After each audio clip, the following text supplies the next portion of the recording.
venner kalder mig Ole Overlever, og nu skal vi på en overlevelsestur. Første regel for at overleve i naturen, det er mad. Og mad, det kan du finde inde, hvor der er planter og sådan noget. Så kan du finde bær og frugt, måske et æbletræ, hvis du er heldig, eller pæretræ. Nå. Men jeg har i hvert fald lige fundet nogle brumbær her. Se, de er modne. De er faktisk meget modne. Og dem vil jeg faktisk spise, så jeg kan holde mig i live. Og jeg er rigtig sulten og gerne. Nå det. Jeg tror det var en hugorm eller sådan noget. Jeg må hellere komme væk.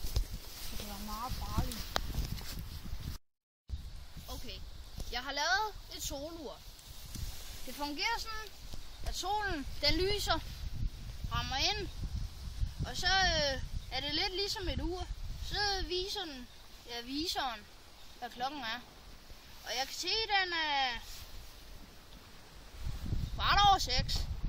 Så vi må hellere til at få lavet et sted, hvor jeg kan sove.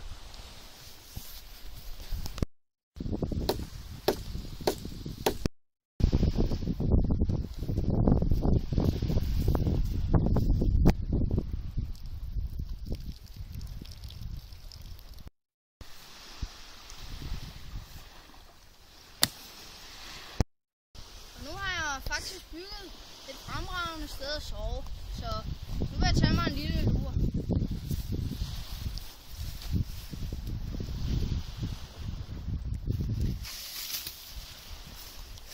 Nå, men tiden er knap, og vi må videre. Som I kan se herude i naturen, så er der ikke ret mange mennesker, så man kan hurtigt blive ret ensom. Så, men det gør jeg aldrig. Aldrig, siger jeg dig. Jeg er sikker på, at du ikke bare blev en lille bitte smule ensom herude. Nej. Sådan er Ole skam ikke. Nej.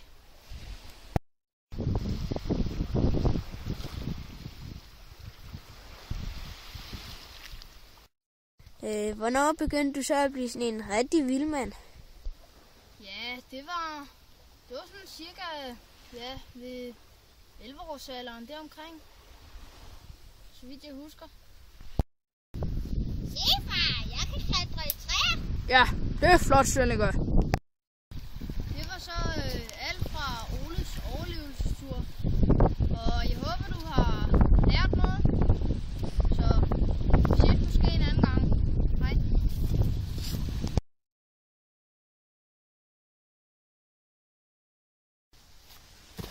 Hej, mit navn er Ole.